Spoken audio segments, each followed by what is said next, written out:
News art of teaching या चॅनलवरती आपल्या सर्वांचं स्वागत आहे. विद्यार्थी मित्रांनो, मुख्यमंत्री युवा कार्य प्रशिक्षण योजना म्हणजे लाडका भाऊ योजना या संदर्भाने आजचं अपडेट जे आहे ते विद्यार्थी मित्रांनो आपल्या समोर सांगतो आहे. विद्यार्थी मित्रांनो, आपल्याला माहित आहे 3 तारखेपासून जे आंदोलन सुरू होतं आणि हे आंदोलन 24 दिवसापर्यंत आपले बालाजी चाकूरकर यांच्या नेतृत्वामध्ये आझाद मैदान मुंबई येथे सुरू होतं. ज्या वेळेला अधिवेशन सुरू होतं आणि अधिवेशन सुरू असतानाच हे आंदोलन घडवण्यात आलेलं होतं आणि या आंदोलनामध्ये आपला प्रश्नावरती तोडगा निघेल, आपल्याला न्याय मिळेल या उद्देशाने संपूर्ण विद्यार्थी युवा प्रशिक्षणार्थी त्या ठिकाणी भेट देत होते.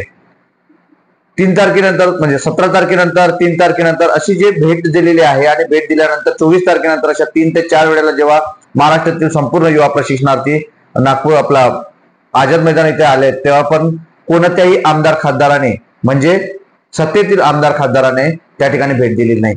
जे की महायुतीचे सरकार हे संपूर्ण लाडका भाऊ आणि लाडक्या बहिणीच्या जोरावरती निवडून आलं, परंतु देवेंद्रजी फडणवीस, एकनाथजी शिंदे आणि मंगलप्रभात लोढा आणि अजितजी पवार जे सत्तेत आहेत आणि ज्यांच्या मंत्र्यांची खाते त्यांच्याकडे आहेत आणि आपल्याकडून जी अपेक्षा होती म्हणजे त्यांच्याकडून जी अपेक्षा होती अपेक्षा मात्र त्यांनी भंग केलेली आहे.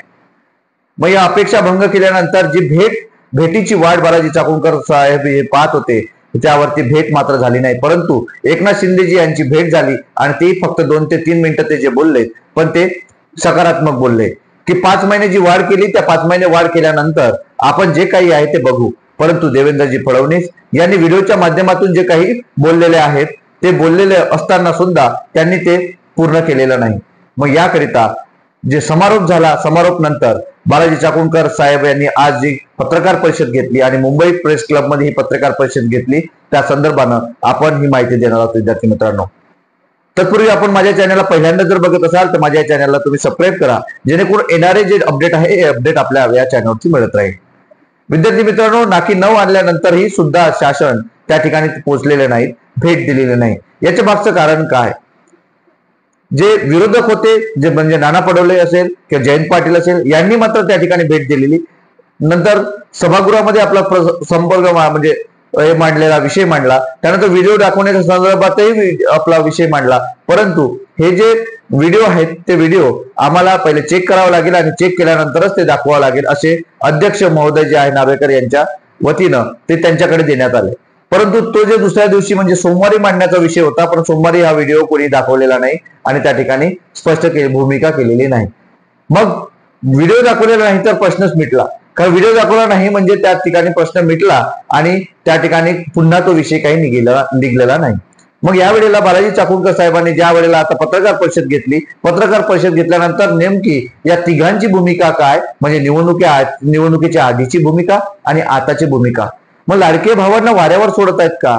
मग यासाठीच त्यांनी व्हिडिओ जे दाखवले त्या तीनही याचे व्हिडिओ लावरे तो व्हिडिओ हा व्हिडिओ दाखवून पत्रकार परिषदेमध्ये त्यांना जे जे गोष्टी बोललेल्या आहेत निवडणुकीच्या आधीच्या आणि आताच्या ह्या दोन्ही गोष्टी स्पष्ट करून पत्रकार परिषदेमध्ये सांगितलं. मग पत्रकार परिषदेमध्ये सांगितल्यानंतर त्यांनी आव्हान केलं आणि त्यांनी इशारा सुद्धा दिला सरकारला की जे लबाड सरकार ज्यांनी जे बोललेले आहे म्हणजे ते स्पष्ट करू शकत नाही, ज्यांनी जे बोलले आश्वासन दिले ते पूर्ण करू शकत नाही आणि म्हणत आहेत का मी पुन्हा येईन, मी पुन्हा येईन, मी पुन्हा येईन. आणि हे पुन्हा कुणामुळे आले तर लाडकी बहीण आणि लाडके भावामुळे आले, बरोबर. मग पुन्हा येईल, परंतु हे जे युवा प्रशिक्षणार्थी आहेत हे पुन्हा तुम्हाला येऊ देईल का? हा प्रश्न बालाजी चाकूरकर साहेबांनी पत्रकार परिषदेमध्ये विचारलेला आहे आणि इशारा दिला की संपूर्ण महाराष्ट्रात मी एक संघटन उभं करेन, संघटन उभं करून संपूर्ण 36 जिल्ह्यातील जे काही युवा प्रशिक्षणार्थी आहेत या संपूर्ण युवा प्रशिक्षणार्थींना एकत्र करून मी येत्या पुढच्या 2 महिन्यामध्ये किंवा 1 महिन्यामध्ये मात्र संपूर्ण महाराष्ट्रातील युवा कार्य प्रशिक्षणार्थी आपल्या घरासमोर नागपूर येथील घरासमोर घेराव घालेत आणि नागपूरमधील संपूर्ण रस्ते मात्र चक्काजाम करेल असा इशारा देवेंद्रजी फडणवीस यांना दिला. एकनाथजी शिंदे असो की मंगलप्रभात लोढा असो की अजित पवार असो की आपले देवेंद्रजी फडणवीस असो, या सर्वांचे निवडणुकीच्या अगोदरचे व्हिडिओ दाखवलेले आहेत आणि त्यामध्ये ते बोललेले आहेत की आम्ही हे युवा कार्य प्रशिक्षणार्थी आहे या प्रशिक्षणार्थींना 50% तिथेच रोजगार देणार आहोत. ज्या ठिकाणी ते काम करत आहेत त्या ठिकाणी जर एखाद्याला आवडलं काम तर त्याच ठिकाणी त्या आस्थापनेला आम्ही सांगू की तुम्ही त्यांना तिथेच ठेवून द्या. आपली मागणी कोणती आहे तर मागणी आपली आहे की युवा कार्य प्रशिक्षणार्थी आहेत यांना 6 महिने तुम्ही प्रशिक्षणार्थी नाही तर तुम्ही 11 महिने आम्हाला प्रशिक्षणार्थी झाल्यानंतर त्याच ठिकाणी चतुर्थ श्रेणीमध्ये जे आहे त्या ठिकाणी आम्हाला रुजू करून घ्या किंवा रोजगार द्या, किंवा आम्हाला 11 महिने तुम्ही काम करत आहेत, 11 महिन्यांनी आम्हाला काम द्या. आणि आमची मागणी कोणती, तर 8,000, 6,000 आणि 10,000 नको, तर आम्हाला 15,000, 20,000 आणि 25,000 आपली मागणी आहे. मग ही मागणी सरकार पूर्ण करू शकत नाही का? बालाजी चाकूरकर यांनी सांगितलं की अर्थसंकल्पित जो अधिवेशन होतं ते अधिवेशन तुमचं कशासाठी होतं? आमचा जो विषय होता, आम्ही 24 दिवस तिथे बसलो, तर आमचा मुद्दा तुम्ही घेतलेला नाही, परंतु औरंगजेबच्या कबरीचा विषय तुम्ही घेतला. दुसरी गोष्ट, त्या ठिकाणी तो कुणाल कामराचा विषय घेतला ज्याची गरज नसताना. नंतर कोरटकरांचा विषय घेतला, सोलापूरकरांचा विषय घेतला. हे बिनकामाचे विषय मात्र त्या ठिकाणी तुम्ही घेतलेले आहेत, परंतु आमच्या युवा प्रशिक्षणार्थीचा जो मुद्दा आहे तो मात्र तुम्ही त्या ठिकाणी घेतला नाही. हे सर्व स्पष्टीकरण बालाजी चाकूरकर यांनी या पत्रकार परिषदेमध्ये बोलले.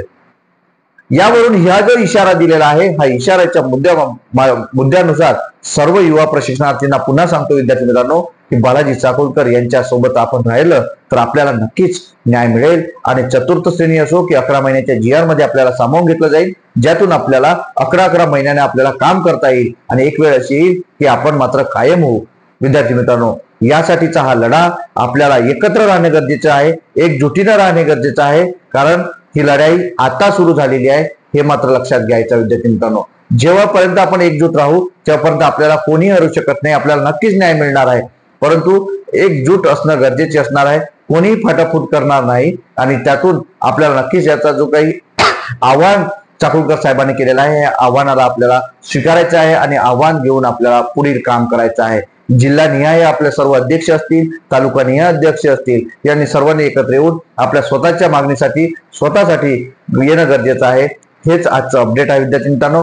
हे अपडेट आपल्याला मात्र कसं वाटलं हे नक्की कमेंट बॉक्समध्ये कळवा. आणि अशाच अपडेट करता माझ्या चॅनलला तुम्ही सबस्क्राईब करा. धन्यवाद.